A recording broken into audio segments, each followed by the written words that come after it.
Hello and welcome back to the Apostle Coffee Forest. I'm your host, the Coffee Apostle, and if you're joining us for the first time, it's nice to see you. How you doing? If you've already watched a few of our videos, I hope you've clicked the subscribe button below. Today, we're looking at the secrets of success when it comes to stove-top coffee, also known as Moka Pot. Now this is one of my favourite brewing techniques. You can make a lot of good, strong coffee with minimal fuss. Excellent for groups of 4, 5, dinner parties, gatherings with friends, whatever.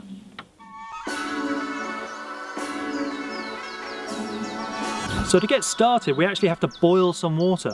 Yeah, I know that feels counterproductive to boil some water to then put it back in here.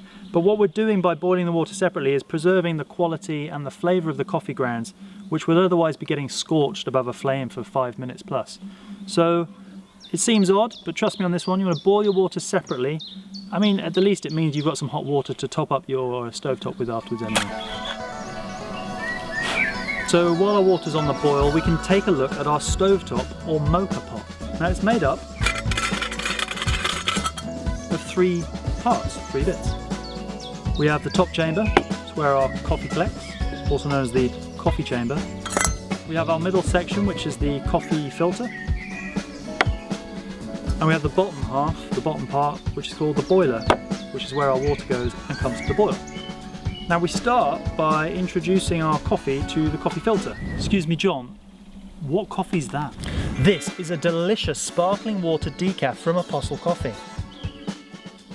What are you pulling a face about decaf for? This one is delicious, and if you have too much of it, you won't get all weird like Albert over there. First thing, we're going to put some coffee in our basket. Now, the consistency of coffee you're after here is quite fine. It's almost as fine as if you were making an espresso shot in a proper espresso machine. So the consistency we're after here is a bit like corn flour or fine table salt. We're going to fill up our coffee filter all the way to just below the top. Now we are not going to tamp or pack this down. That's a real bad idea. It's going to compress the coffee, it's going to make it hard for the water to come through, and you're going to end up with a very bitter cup.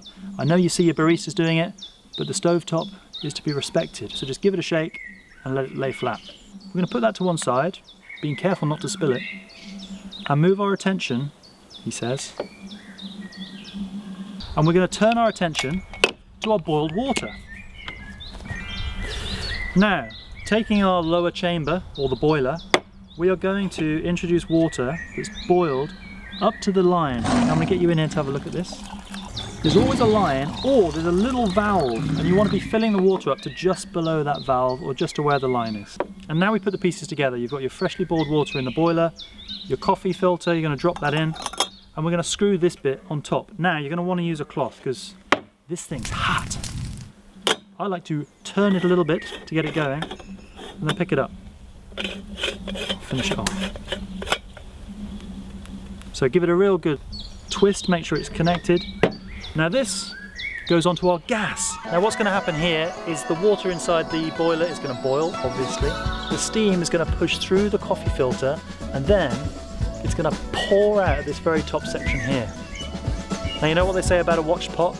It never boils! So we're going to close it, and we're going to come back in a few minutes. You hear that hissing sound? That means your steam is pushed all the way through, all the coffee's in the chamber, and nothing but steam's coming out. Our coffee's ready. Okay. And there you have it, nothing left to do but serve.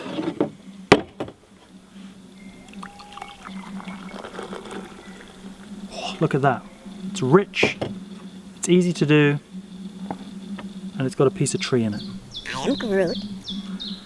Now it's quite strong and punchy. It's got a very espresso-like quality to it, so I like to have mine with a splash of milk.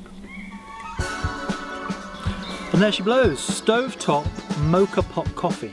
It's punchy, it's strong, it'll give you a kick up the backside in the morning, and it's delicious.